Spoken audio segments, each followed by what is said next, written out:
almost heaven. West Virginia, Blue Ridge Mountains, Shenandoah River. What a nice escape from all the headlines of the day that may not be the happy news, but in here, you get to sit back, relax, and feel a little bit of some kind of country hospitality. So I hope that you'll certainly enjoy the afternoon. We're ready to start cooking. So we're going to start, first of all, with a very, very easy recipe, but a very old recipe. It's the recipe for blueberry muffins. And blueberries are not too far along the way. Of course, we can get them any time of year, but in July is when they come into peak season. So we can get the recipe tray for our blueberry muffins. We will start with that, with our ingredients. Okay. And this, thank you. Here's Ann Scammore. A round of applause. She's been working very hard. So this recipe comes from a reader, and time again we're told from readers that you want simple recipes and you want recipes that can be made with 7 ingredients or less. Does that sound about right when you're looking for the ideal recipe? So if you've ever been looking through a magazine or a newspaper where you've clipped a recipe, how many of you ever thought it was a great recipe?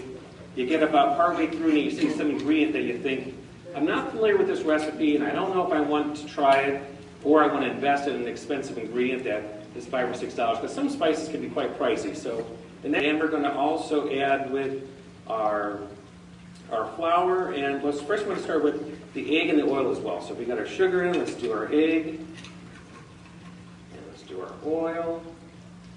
Our sugar, we have our egg, we have our oil mixed in. All right, and now we want to add in our flour. So if you're following along, 1.5 cups of flour. Okay, our baking powder is here. Who's got their book open? How much baking powder?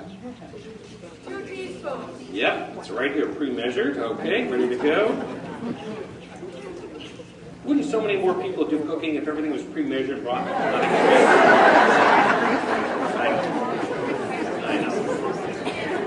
You ask a few people and you know what they will always say. What do you make? They say, I make dinner reservations, right? So in this regard, you're at least finding out some simple things that you can make at home. And that's one of the nice things about the recipes that are in these columns and the cookbooks.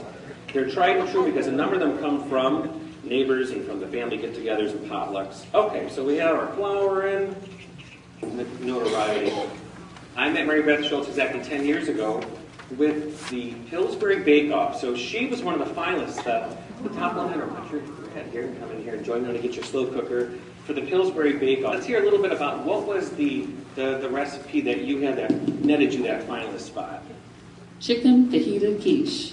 And Phil was with me every step of the way. He kind of followed me around at the Bake Off, and he gave me a lot of tips, like don't turn your back on your spices because it's just like a pageant. They might try and sabotage you. That's right. And it's true. I covered the Bake Off for a few years even prior to meeting Mary Beth, and it's true. They will sometimes, they have to keep somebody watching all the ingredients because these women are very competitive because you're competing for $1 million. Right? I didn't win. Thus, here she is, right? Exactly. So here we are. You had a very custom design. So tell us a little bit about this beef borscht. Well, it's easy. I love a crock pot. And I've actually, if you've got the cookbook with you, I made a couple little changes. And I just cut up a cabbage, put it in the crock pot.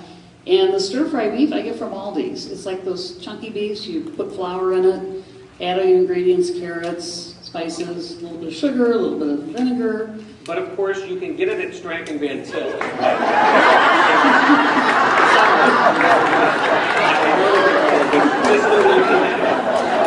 You can. Thank you very much for that. Take me home.